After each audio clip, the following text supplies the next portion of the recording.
A-10, commonly known as Warthog, was designed to counter large formations of Soviet armor. In the 1991 Gulf War, the airplane got a chance to prove its worth, and it surpassed all expectations, performing even missions it wasn't designed for, such as interdiction and night operations. Some of those missions were described in an earlier video, and I recommend you watch it if you missed it. But the success still came at a cost, and several A-10s were shot down by the enemy. It was February 2, 1991, day 17 of the campaign.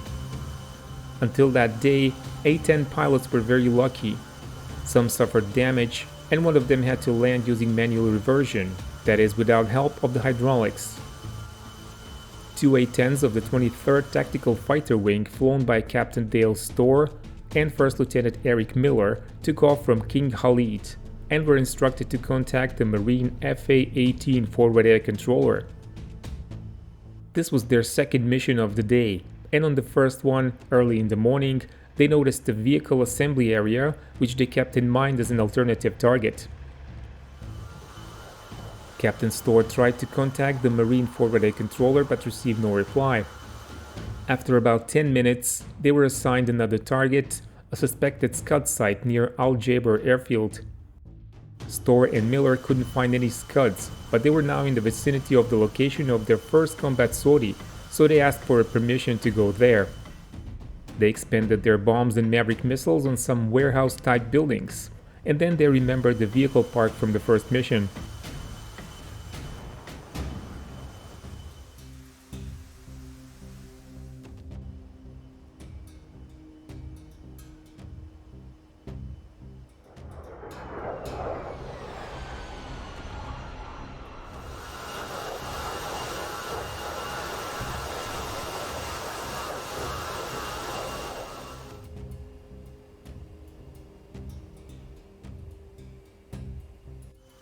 Storr rolled in and made a strafing pass at the trucks.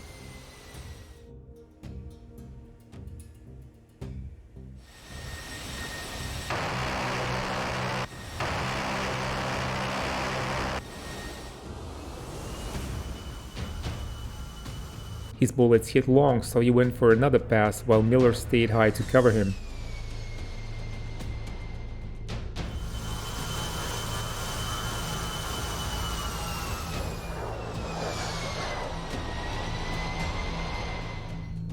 This time, Storr was successful, and Miller observed secondaries from the vehicle park.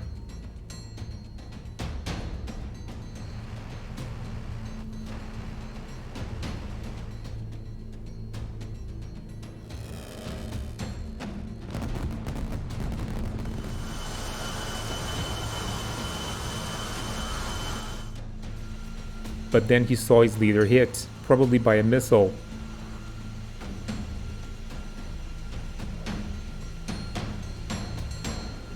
He then watched in horror as the A-10 rolled out of control and eventually hit the ground. Miller saw no parachute.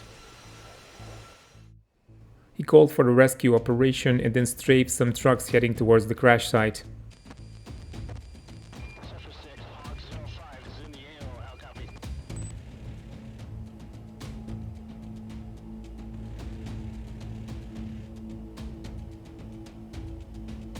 But he was low on fuel and had to return to base.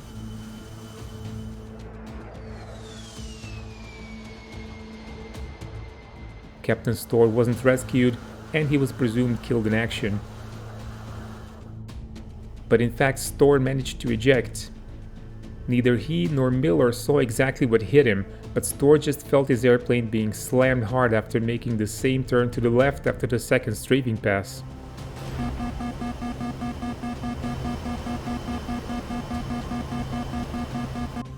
Storr's stick had no effect on control surfaces, so he switched to manual reversion, but that didn't help either, so he ejected at about 2,000 feet.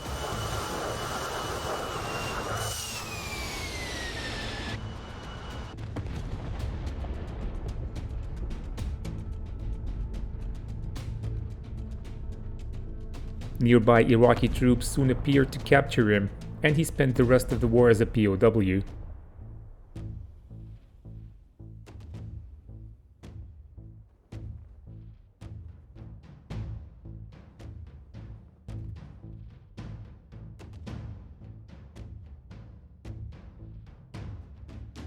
This was part 1 of our video about A-10 losses in the 1991 Gulf War.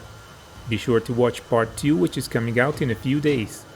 Press the like button, join our Patreon supporters or donate on PayPal, and keep watching Showtime 112.